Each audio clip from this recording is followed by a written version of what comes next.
নিত্য দাবি ভাই 7-12 বছর ধরে আন্দোলন করতেছি ভাই। করোনার কারণে শাসনযন্ত্রের কারণে জীবন শেষ ভাই। দেখছেন ভাই কি মেরে যাচ্ছে ভাই, নিচে একটা নিত্য দাবি ভাই মেরে যাচ্ছে। আমার চোখ সহ এখানে অসংখ্য মানুষের চোখ ঝলসে গেছে। আমরা পানি দিয়েও ঠিক করতে পারছি না আমাদের চোখ। আমি জানি না আমাদের চোখ কি হবে, আমাদের চোখের ক্ষতিপূরণ তো তারা দিবে না। আমরা তো চাই একটা দাবি আদায়ের জন্য আসছি। আপনি দেখেন আহত, কত মানুষ আহত হয়েছে এবং তাদের মাথায় লেগেছে। আমরা জানি না। শুনেন, আমি আনোয়ার হোসেন ময়মনসিংহ নান্দাল থেকে এসেছি। এই বুলেট খেয়েছি, বৈষম্যের ছাত্র আন্দোলনের সমন্বয়ক ছিলাম আমি আনোয়ার। এই যে হারুন ভাইকে বুলেট দিয়েছে, এই হারুন ভাই নাটোর জেলার সমন্বয়ক ছিল। আমি এই সরকারের কাছে জানতে চাই, এই বুলেট খেয়েছি 2024-এ স্বৈরাচার হটানোর জন্য। আবার কি আমরা আপনাদের ভাই হয়ে কি ভাইদের কাছে বুলেট খেতে পারি? আমরা কি অপরাধ করেছিলাম? আমরা কি এখানে কোনো সহিংসতা করেছি?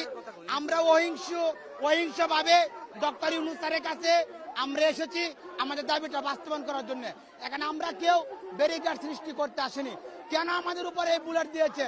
তার মানে আমি কি এই বর্তমান অন্তর্বর্তীকালীন সরকারের কাছে বলবো যে স্বৈরাচারের কাছ থেকে এই বুলেট খেয়েছিলাম, সেই বুলেট আজ আমার ভাইয়েরা আমাদেরকে দিচ্ছে? আমরা দেখেন আমার ভাইয়েরা আক্রমণ পর্যন্ত হয়েছে। আমার কথা হচ্ছে আমরা তো ন্যায় দাবির জন্য আসছি, অন্যায় কোনো কিছুর জন্য আসি নাই। আমরা আজকে কেন আক্রমণ হচ্ছি? আমরা আজকে এই সিদ্ধান্ত নিয়ে আসছি, আমাদের দাবি যদি বাস্তবায়ন না হয় আমরা বুক পেতে দিব, পুলিশ গুলি করুক, আমরা সবাই শহীদ হওয়ার জন্য এখানে।